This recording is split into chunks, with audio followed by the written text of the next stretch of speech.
I did everything wrong. I kept putting money in as the market went up, and as soon as it started to fall, I stopped, which is exactly what you're not supposed to do.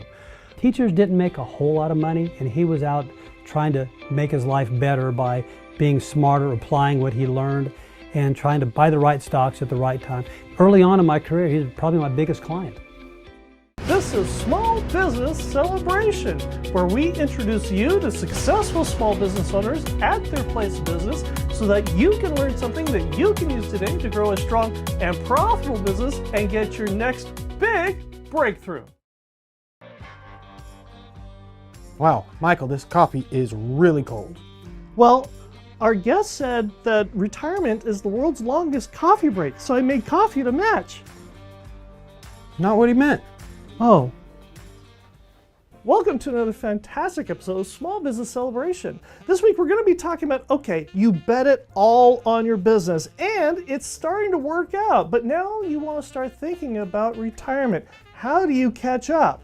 We're also going to be talking about, okay, you've bootstrapped your business and you don't have any credit, but how do you take that sweat equity that you've invested and turn it into something you can actually use? Well, to guide us this week is Andy Barkate, the owner of California Retirement Plans. Welcome to Small Business Celebration. Thank you, Michael. Glad to be here. And for visionaries who don't know who you are you and what is it that you do? My name is Andy Barkate. I run California Retirement Plans, and we've been here in Bakersfield. I believe this is our 41st year.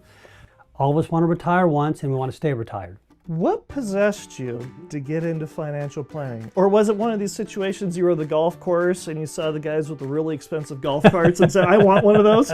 That wasn't really it, but I started out in the mid-'80s, 84 to be precise, as a stockbroker.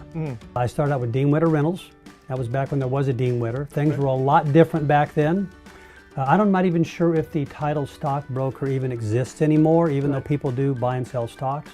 We morphed from working with the big brokerage firms to being independent, to slowly changing to being more of a financial planning firm, because honestly, I mean, investing your money is just one piece of a good financial plan. Right. And that's what a lot of folks in my business will just focus on, because it's more fun, it's the shiny thing, it's what everybody sees. Is my stock up? Is my stock down? Exactly. How much have I lost today? Yeah. All of that, and it's one of those things where there's a lot more to it. Right. I mean, you have to factor in taxes, because we all know that, it's not what you make, it's what you keep. Right. And most people, I don't think, do a very good job of that. It's just, taxes are something we like to think about once a year, because we have to. Right.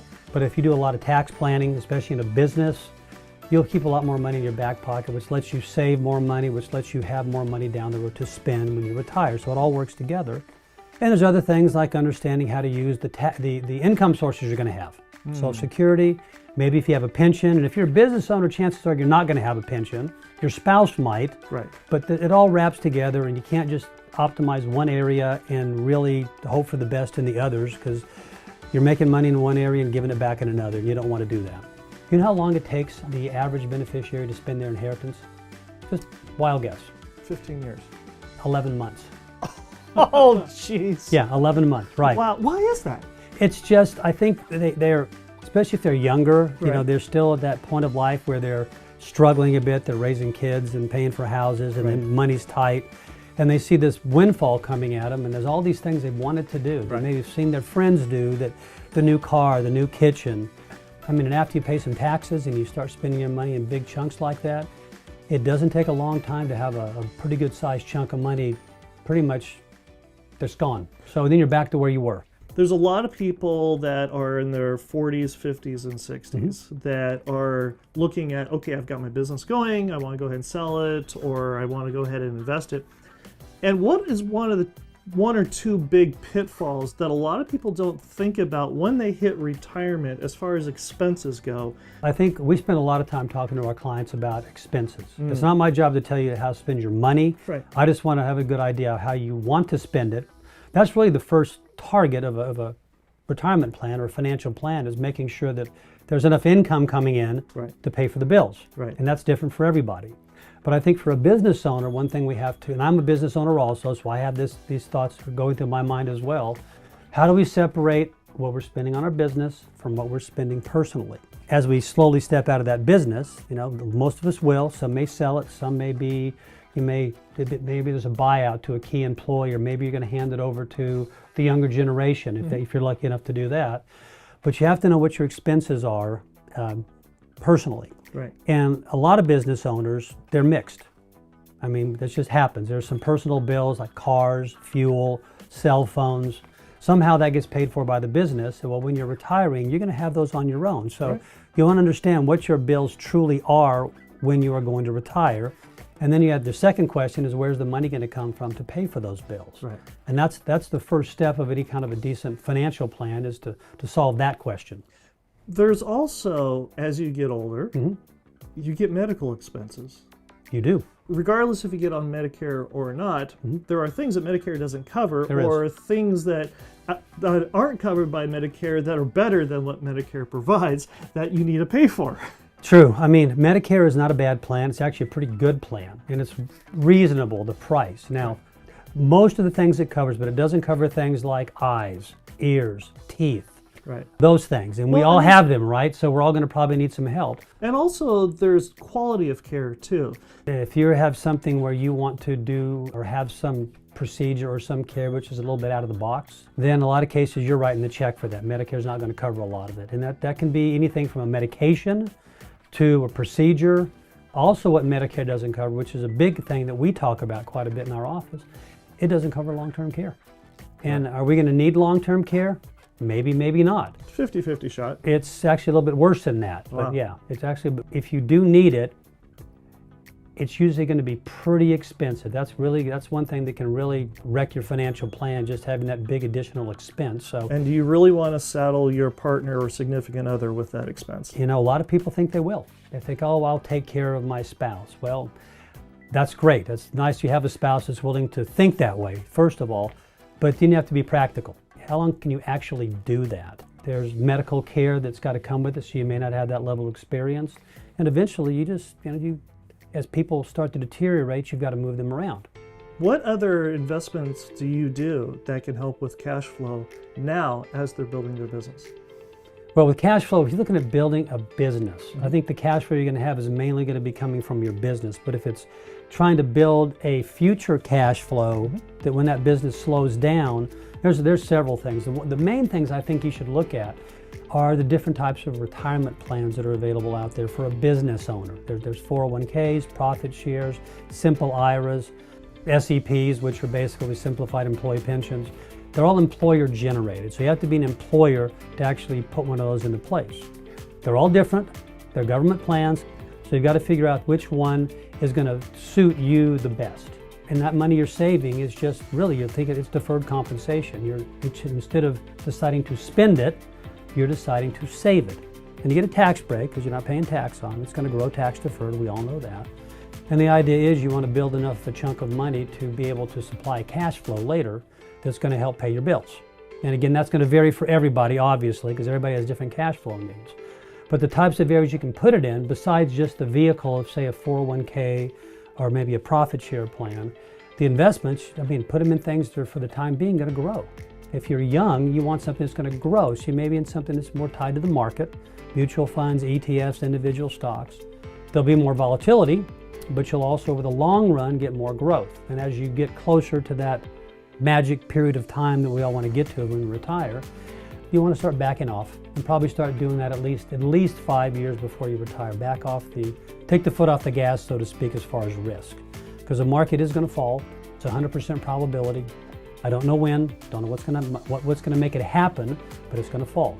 And you just don't want to have that timing happen when you can't afford to have it happen, which is technically, if you look at the math, 2 or 3 years before you retire or 2 or 3 years after you retire. Those are those magic areas where if the market has a big correction, it can change your lifestyle, and you don't want to put yourself in that position. And if you've been working with Andy and he's helped you grow your cash flow, perhaps it's time to buy a new house. And to do that, I'd suggest you reach out to Mike Saba, a Zillow Premier Agent with Watson Realty, born and raised and never left Bakersfield. Give Mike Saba a call at 661-203-8406 or reach him at mikesaba1 at iCloud.com today. And Visioneers, if you've got a question, you've got a thought, something you'd like to learn about here on Small Business Celebration, reach out to us on LinkedIn, Facebook, and Instagram, and your question could appear just like Eddie, who asks, We bet it all on our business, and now it's finally paying off. How do we catch up on our retirement fast? Very good question. I think, again, we've talked about cash flow. Right. Okay, again, that's still, cash is still king. Income is still king. So you've got a business that's starting to do relatively well. You're making money. We talked about retirement plans. Start to stuff money in there. And there's many different types of plans that will allow a business owner to actually put a lot more money in their plans. How so? I mean, a lot of it's age-based. The older you are, the more you can stuff in those plans. But there's rules to those kind of plans. It's a defined benefit plan. Right. It's kind of defining a benefit. So as a business owner, if you're getting a large volume of cash in and you don't want to pay it in taxes, this is something that you dump that money into. That can be one of the things you put money into. But there's also, there's I don't want to say strings, there's just rules that you've got to be aware of. And if say you're a business owner, you're probably one of the more highly compensated people in that business, which is normal, hopefully.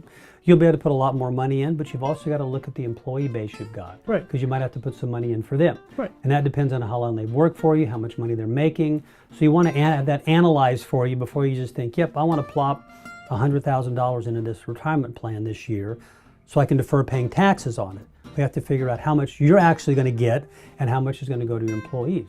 And there's different methods that can be used to skew that a little bit. Right.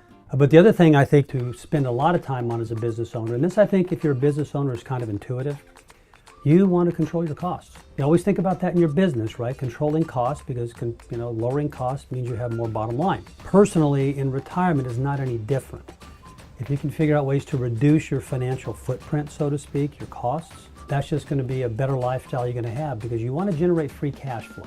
If you need $5,000, $6,000, $8,000 a month to pay your bills, well, you want to make more than that. That's what's going to provide you that lifestyle. So trying to, over time, reduce that. Pay your house off. If you have loans, pay them off. If there's things you can reduce just to bring your monthly expenses down, that's just going to make you put you in a better position. How often do you sit down with a business owner and their tax professional and have that conversation about the investments that business owner is having, whether it's into private, put into properties and then into stocks and other things? How often do you, the business owner, and their tax professional have that conversation and sit down? We're usually never in the same room at the same time when this is happening. It's usually us talking to the business owner about what they want to do, seeing what they've got, which is tax returns, investment statements, what they want to do, when they want to retire, when they want to possibly back away or sell, and try to build a plan to accommodate that. And from the tax planning side, we're always putting together different ideas on what they can do to make things a bit better. And say, run it by your CPA, run it by your account. We want to make sure that there's something in their tax return that I'm not picking up on from the potential client. I want to make sure their CPA blesses it. So we're not going in the wrong direction. He's not going left and I'm going right. So who else should be involved in that conversation along with the business owner? If they've got any kind of attorney, could be a business attorney, could be more of a tax attorney that's involved possibly. We always want to bring those people into, especially if what your goal is as a business owner is to walk away or back away from the business and get it to a key employee, sell it to a key employee, sell it to a family member, sell it in general. There's a lot of different methods that can be used to accomplish that, and they all have different tax consequences. And doing it right or not doing it right can result in quite a bit of difference from the amount of money you'll get versus how much you're going to give to the federal government. And Visioneers, that brings us to the Visioneer game. And the Visioneer game is brought to you by Minimum Press of Bakersfield. Now, Visioneers, as you probably know, we've got our holiday cards all printed up at Minimum Press of Bakersfield. On the cover, it's got Sasha and the cat tree with his curling up with a Santa hat with the company logo. We also make them blank on the inside so that we can write a personal message. Minimum Press also makes calendars. Yes, you can go ahead and get your own branded calendar and so that you can give it away to your customers, your clients, also to your staff so you can remember how to write things down and what to do, just like you do in the olden days. But it's a great thing to have this time of year. Give Minimum Press a call at 661-323-7757 or visit them at mmpbakersfield.com today. And when you call, ask about their September or October holiday special. Get your holiday cards and your calendars ready now so you don't have to worry about them later. Call Minimum Press of Bakersfield at 661-323-7757 or visit them at mmpbakersfield.com today. Now, Visioneers, if you're not familiar with the way the game works, I have a random word generator here on my phone. I have no idea what the random words the generator is going to create, but more importantly, neither does our guest. And our guest has to take each of 3 words I give him and somehow associate each word with his business. Now, Andy, you do realize that if you get any of these 3 words wrong, it's going to be absolute devastation for the entire retirement industry. Nobody's going to be able to retire ever again. They're going to be tragedy. They're going to have to work till they die.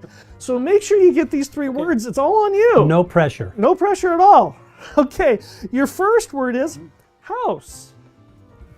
Get your financial house in order. And that was an easy one, Michael. That was a layup. Here's a softball. Okay, very good. We got the first one got right. that one right. We're ready. Okay, let's see. Our second word is, prestige. If prestige is important to you, living your life the way you want to live it is important to you, then you want to make sure you've got a good, solid financial plan. It's going to let you do what you want and then be able to show people that you're living and have prestige that you deserve. Nice, 2 for 2. That well was just done, completely off the cuff. Off the cuff. Okay, and our third word is contrast. It's easy to see the contrast between somebody who has planned and thought about things versus somebody who's just flown by the seat of their pants by just looking at their financial plan, their investment plan, and their tax plan. How so? You see one and they really don't have one. It's just something that's been rolling around in their head for all these years. They're driving the 67 Volkswagen Bug that's 2-tone rust and blue? Right. It's still going, but it's barely going. Right. You don't know how long it's going to go. And that person that's actually thought it through, made the right moves, been responsible, asked the questions, done the tough things, which saving, investing, planning, reducing your cost is not easy. It's something you have to actually you've got to make an exerted effort to do it. You just don't snap your fingers. The difference between that person and the person who's just kind of flown by the seat of their pants and hope things were all going to work out, it's pretty easy to see them. Well, congratulations, that's 3 for 3. The world of retirement is safe at last. All is good. We can now retire and go play golf if we like. Absolutely. And since you now have this life-changing experience here on Small Business Celebration, who would you like to thank? It's my dad. How so? My dad was not a businessman. My dad was a math teacher. I taught high school math for about probably 30 plus years.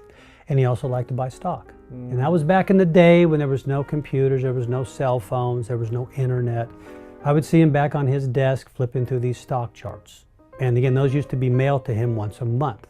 If you can imagine, this data he was using to make decisions was a month old. Seeing what he did and how he did it, he made me pass a test at one point. Now, it really wasn't a test, it was more of a project. He made me when I was going through college. He said, come in here, I want you to take this book and I want you to analyze some mutual funds and pick out a couple and explain to me why you picked the ones you did. And when you pick the one we come to, you're gonna invest some money in it. So I did that, looked at the returns, looked at the volatility measures, tried to learn a little bit about it, picked the fund, and that fund is still in existence today. And I started putting $100 a month in it. Now, if you can picture, this is back in the late 70s. $100 was a lot of money for a college kid. That's right. A lot of pizza and beer, which is how, which is kind of how I judged everything back then. But I did it, and I realized my life didn't change. I still paid the bills and still did what I needed to do. So I tell that story a lot to younger people that say, I can't save any money. I said, well, everybody thinks that way. I did everything wrong. I kept putting money in as the market went up, and as soon as it started to fall, I stopped, which is exactly what you're not supposed to do. Teachers didn't make a whole lot of money, and he was out trying to make his life better by being smarter, applying what he learned, and trying to buy the right stocks at the right time. Early on in my career, he was probably my biggest client. So I got to see how he did things. And he was very patient. He watched what he did every day. And that kind of taught me a lesson, is you do have to have patience. Just because you want to make a decision and it's got anything to do with the market doesn't have any idea what you want to do or what your timetable is. It's going to go and dance to its own drummer. Probably not going to be yours either. So you have to have patience, and you'll have to be willing to put the time in. You have to watch it and watch it for years. When he retired, did he have the nicest car in the teacher's parking lot? You know, he always had new cars. He always had new cars. You know, I mean, he did. He wasn't buying a Lamborghini, but there was a nice van, there was a nice sedan, but he always had new cars. And he's passed away since then. My mom's still alive. She's 90 years old, and she just bought a new car. I told her not to do it, so she went and did it on her own. And that brings us to our second Visioneer question, which is also brought to you by Mike Saba, a Zillow Premier Agent with Watson Realty, selling Bakersfield homes since 1992. Give Mike Saba a call at 661-203-8406 or reach him at mikesaba1@icloud.com today. Visioneer Cynthia asks, we've bootstrapped our business and we have no credit. How do we turn our sweat equity into retirement gold? Tough question, and it's a good question. I imagine a lot of business owners can relate to that. Right. They put their life into their business. They've taken their money out of retirement to put into their business. They borrowed from their house, they pulled money out of their 401ks, which they had in their previous working life, and they've sunk it into a business. And now that hopefully that business is doing well, you bootstrapped your way in, you want to build it back up. I mean, start saving money like we talked about a bit earlier, putting them in 401ks and IRAs. Hopefully that business is something that you can do a couple of things with. You can either sell it, and maybe there's a big chunk of money that can be used to generate income. Selling that business might generate a cash flow, or maybe you don't have to sell that business. Maybe you can retain some sort of ownership in it and actually just continue to get paid by the profits of that business forever. One of the things that traps a lot of business owners who are bootstrapping their business is because they don't have any credit. They can't go to the bank because the bank doesn't want to give you money when you need it. So one of the things that a lot of visioneers are doing is they're taking the sweat equity money that they've earned and putting into a money market account, which allows them to do a couple different things. And what are some of the things that you're seeing that visioneers and business owners do when they have a money market account that's tied to their business? Good question. That's actually one that probably a lot of people have well, they find themselves in that position. You made some money and now you want to keep it, right? You're sticking it in the bank, you're not have to spend it, doesn't have to go back out the door. Right. A couple ways you can do that. Some of those dollars in those money market accounts can be funneled into retirement accounts like 401ks, 457 plans, profit sharing plans. You'll get a tax break doing that. Now you got to distinguish a bit as a business owner. You probably have a good idea what your cash flow needs are. Right. So you're not going to obviously take all that money and stick it in a retirement plan. You need to keep something there just to make sure that you can cash flow when you need to. So you can actually use the money in the money market account as collateral. You can do that too. Oh, okay. If you need to borrow money. Now, if you're going to put it in a retirement account, you're not borrowing to put it in a retirement account, hopefully, because you're doing one thing good and now you got to pay the money back. So you got to think about that with a loan. But if you do need to borrow money, a lot of cases you might not have that big credit built up. And as you've ever gone to a bank when you have a business, you realize banks, they're going to scrutinize you a bit more to make sure that you can actually going to be around and be able to pay that loan back. Right. Well, you can use that money market account as some sort of a collateral to be able to borrow money against the money market account to be able to use in your business or maybe any way you want to. But the bank will typically put a hold on whatever portion of that money market account is being lent out. The money market account's still there, it's not spent, it's still there, still earning interest, but you're obligating part of it to get a loan, which will help you build credit at the same time. So when you go through and you've taken that money and that money is locked up for the duration of the loan, you're still collecting interest on that money market. Right. So you're paying yourself back, plus you're getting interest on what you're paying yourself back. Well, typically when you pay yourself back, you're paying the bank. You loan the money, the bank's going to charge you an interest rate on it, and that interest rate is basically the bank's profit. Now, you're still making money on that money market, so there's an offset there. Right. If you're making 4%, the bank's charging you 6%, well, you're actually still costing you 2%, but that's still a relatively inexpensive loan if you want to look at it that way. And depending on how your business is set up, and this is a question for your accountant, that loan interest is probably going to be deductible. It's no secret that there's a lot of business owners right now who are struggling. What do you say to those business owners who are having a difficult time right now, and let them know that not all hope is lost? Everybody that's in business, that's been in business for a matter of years, I mean decades, can point back at some rough times. And you got to go into business knowing that they're going to be rough times. And in a lot of cases, you're not going to be able to foresee them or control them. They're going to happen. Changes in policies, changes in procedures, changes in tax codes, the market goes, all these things can change. But you got to go into it knowing they're going to be there. And you want to make sure you just have the mindset that you can work your way through it. And also when the times are good, you want to make sure you're putting that money away for that rainy day, which you hope never happens. But if it does happen, you'll have the capital to basically make it through till things get a little bit better. Andy, thank you for joining us here on My Small pleasure. Business Celebration. My pleasure. And if fish engineers want to get in touch with you, how do they do that? There's a lot of easy ways. We try to make ourselves easy to find, if you can imagine that. Sure. Our local phone number is 631-4355. 661. 661 area code, right? calretirement.com is our website. You can go on there. You can actually request an appointment from the website.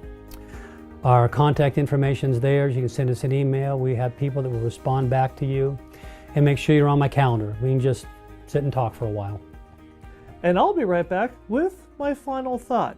Don't let something new intimidate you. Don't let learning something new intimidate you. So often when we talk about learning something new, people think it's a big thing. I'm going to learn a foreign language. I'm going to learn how to play a musical instrument.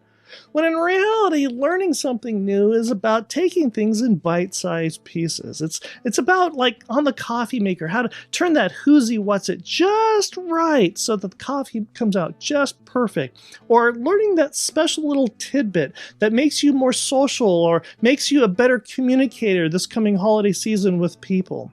After all, it's those little tiny things that make you stand out and make you perform better with your business. It's the little things that get you across the finish line faster. So when the opportunity comes up this holiday season and you're frantically running around saying, I don't have time, which means you're not making a priority for it, or I just don't have the bandwidth for it, which means you're just not that interested in it, take a moment to step back.